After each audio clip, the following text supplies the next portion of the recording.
Hello everyone. Today topic is aphorism number 1. Aphorism number 1 in subject of organ of medicine. The physician high and only mission is to restore the sick to health to cure as it is term. ये जो aphorism है इस aphorism को हम word में divide करेंगे फिर explanation देंगे.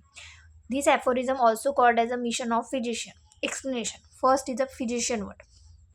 The physic means the science, art and practice of medicine. The physician means the art of healing, therefore doctor. The physician का मीनिंग ये होता है द आर्ट ऑफ हीलिंग. उसमें एक क्यूअर को हीलिंग करने की कैपेसिटी होनी चाहिए. Means doctor. सेकेंड है mission. The word mission commonly means the purpose for which one born or task और गोल. द मिशन एक पर्पोज है जहाँ इसको एक टास्क है और गोल भी बोल सकते हैं. Doctor Hahnemann use the word mission instead of profession because he thought that a physician is not only professional being but also a humanitarian one whose had heart and mind both work for the treatment of the human suffering. The whole aim of homeopathy मतलब mission क्या है, एक born है, एक purpose है for which physician has born and task और गोल है. Doctor Hahnemann का कहना है कि होम्योपैथी में mission instead of profession use किया है क्योंकि उनका थॉट प्रोसेसिंग ये है कि फिजिशियन ने हार्ट और mind both work for treatment of human suffering के लिए यूज़ करना चाहिए. The whole of aim of treatment homoeopathy का जो है वो क्योर है मतलब पूरा human suffering as a whole treat होना चाहिए, नॉट ओनली रिकवरी. सेकेंड है हाई एंड ओनली.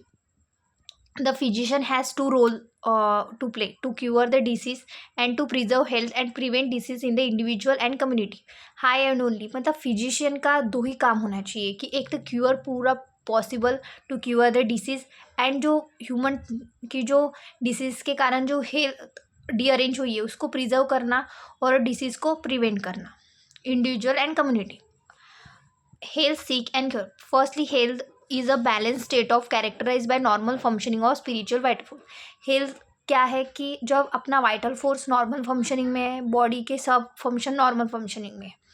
सेकेंड है sick. The vital force is primary dynamically arrange. मतलब जब सिक की कंडीशन क्या होती है, जब वाइटल फोर्स डायनेमिकली डीअरेंज है, नॉर्मल फंक्शनिंग डिस्टर्ब हो गई है, इसको अपन सिक बोल सकते हैं. सिक क्या होता है, वर्ड क्यों यूज किया है होम्योपैथी में, क्योंकि disease as a whole means sick person. अब cure in homeopathy this aphorism tells की cure the removal of whole sign and symptoms of disease. जो भी डिसीज के साइन एंड सिम्टम्स है वो होली क्यूअरली पूरे रिमूव होना चाहिए. Removal of disease from its root. Restoration of physical mental emotional well-being. Cure is rapid, gentle, permanent. Okay, thank you. Follow and subscribe for daily BHMS notes.